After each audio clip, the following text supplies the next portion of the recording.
एक पल वर्षों के बराबर जैसे लग रहा हो 22 जनवरी के इंतजार में, वैसे ही इंतजार हर राम भक्त कल 22 जनवरी का कर रहा है। प्राण प्रतिष्ठा के शुभ मुहूर्त का कर रहा है। माननीय प्रधानमंत्री श्री नरेंद्र मोदी जी के अयोध्या आगमन का कर रहा है। यहाँ जो राम भक्त आमंत्रित किए गए हैं, जो प्राण प्रतिष्ठा समारोह के कार्यक्रम का हिस्सा बनेंगे, उसके अतिरिक्त देश में करोड़ों करोड़ राम भक्त, चाहे वह सबरी माता की तरह किसी कुटिया में हो, चाहे श्रृंगेरपुर धाम की तरह कोई निषाद राज के रूप में प्रतीक्षारत हो, चाहे भगवान भरत जी जैसे भगवान के इंतजार में कि 14 वर्ष बीत गया है और अगर अब आने में एक पल की देर हुई तो फिर तो मैं अपने आप को समाप्त कर लूंगा। इस तरह की व्याकुलता, इस प्रकार की बेचैनी समस्त राम भक्तों में है। कल 22 जनवरी 2024 ऐतिहासिक घड़ी है। मेरे जैसे तमाम सारे राम भक्त, तमाम कार सेवक, तमाम आंदोलनकारी कल की तिथि का इंतजार कर रहे हैं, 22 जनवरी का इंतजार कर रहे हैं। और 22 जनवरी का यह जो आयोजन है वह भव्य और दिव्य है।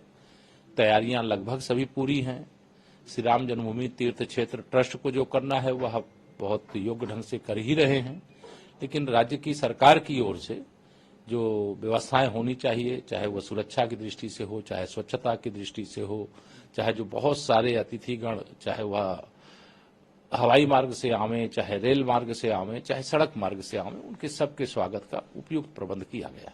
जी सर, वर्षों पुरानी जो है कल सपना पूरा हो रहा है सर, कितनी बड़ी जीत मानते हैं सर राम भक्तों के लिए? देखिए, राम भक्तों की 5 शताब्दी के बाद अगर भगवान श्री रामलला अपने जन्म स्थान पर आ रहे हैं तो यह राम भक्तों की जीत नहीं, महाजीत है।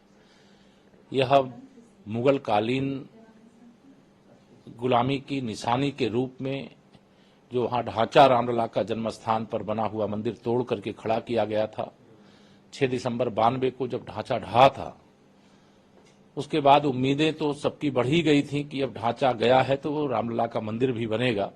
लेकिन धन्य है हमारे प्रधानमंत्री श्री नरेंद्र मोदी जी, जो 23 सितंबर को सोमनाथ यानी गुजरात से अयोध्या के लिए जो आदरणीय आडवाणी जी की अगुवाई में यात्रा चली थी, उस यात्रा के मुख्य सूत्रधार थे, उस यात्रा में साथ साथ थे और उन्होंने देश भर के राम भक्तों का दर्द भी देखा, देश भर के राम भक्तों का आक्रोश भी देखा, देश भर के राम भक्तों की भक्ति के भाव को भी देखा। और जब वह प्रधानमंत्री के रूप में शपथ ग्रहण किए तो उन्होंने रामलला के मंदिर निर्माण का मार्ग प्रशस्त करने का काम किया। अगर उस समय की कांग्रेस सरकार ने गुजरात मॉडल अपना लिया होता, अर्थात जो सोमनाथ भगवान का मंदिर था उस मंदिर के तर्ज पर अयोध्या और मथुरा काशी के मंदिरों को बनवा दिया होता, तो वर्षों बरस ना तो राम भक्तों को अपने प्रभु के लिए इतनी वेदना झेलनी पड़ती, ना संघर्ष करना पड़ता और वह भव्य मंदिर बनकर के तैयार होता। लेकिन आंदोलन में बहुत लोगों का अनगिनत और बहुत अग्रिम पंक्ति में रह करके लड़ाई लड़ने का योगदान है। हमारे पूज्य साधु संत, पूज्य अशोक सिंघल जी, तमाम राम भक्त कार सेवक। लेकिन अगर माननीय नरेंद्र मोदी जी देश के प्रधानमंत्री नहीं बनते तो शायद रामलला का भव्य मंदिर देखने का जो स्वप्न है वह साकार नहीं हो पाता। मैं कृतज्ञता ज्ञापित करता हूं और कि आदरणीय प्रधानमंत्री जी ने इस दिशा में बहुत ऐतिहासिक काम किया। भूमि पूजन से लेकर के प्राण प्रतिष्ठा समारोह तक जो उनका कहना होता है कि जिसका शिलान्यास यानी भूमि पूजन हम करते हैं, उद्घाटन भी करते हैं, ये तो मंदिर है जहां भूमि पूजन के साथ प्राण प्रतिष्ठा का कार्यक्रम भी होने जा रहा है। जी सर, अयोध्या को भव्य रूप से सजा दिया गया है, हर तरफ राम मंदिर। कलयुग में त्रेता युग वापस आ गया है और यह मैं नहीं कह रहा हूं, यहां आने वाला एक एक राम भक्त कह रहा है।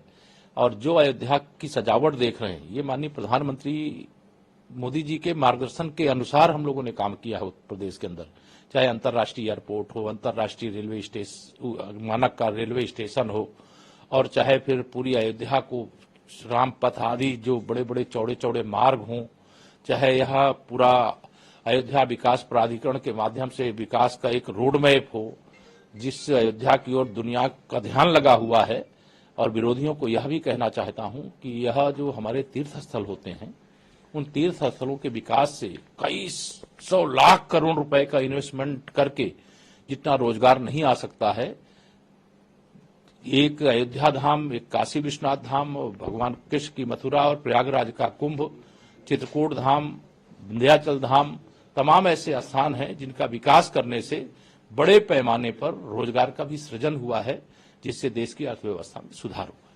सर, विपक्ष लगातार कह रहा है कि भाजपा राम मंदिर के नाम पर राजनीति कर रही है, उनको क्या कहना है? तो राम मंदिर के नाम पर राजनीति भाजपा कर रही, अगर वो आरोप लगाते, यद्यपि हम राम मंदिर के नाम पर राजनीति नहीं कर रहे हैं। श्री रामलला का मंदिर हमारे लिए आस्था, श्रद्धा, विश्वास का विषय है।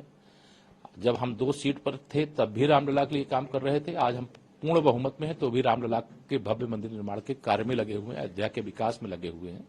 लेकिन जो विपक्ष इस प्रकार की बातें कर रहा है, जो रामलला के जन्मस्थान पर प्राण प्रतिष्ठा समारोह का निमंत्रण ठुकरा करके मीन मेख निकाल रहा है, उसको जवाब मैं मानता हूं कि राम भक्त जनता देगी।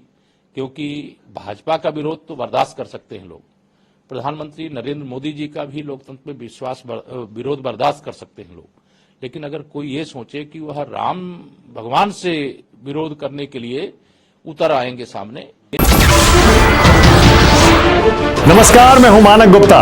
अगर आपको हमारा ये वीडियो पसंद आया हो तो इसे लाइक और शेयर जरूर करें, और हां, हमें सब्सक्राइब और फॉलो करना ना भूलें ताकि आप देश और दुनिया की कोई खबर मिस ना करें। तो जुड़े रहिए हमारे साथ और देखते रहिए News 24।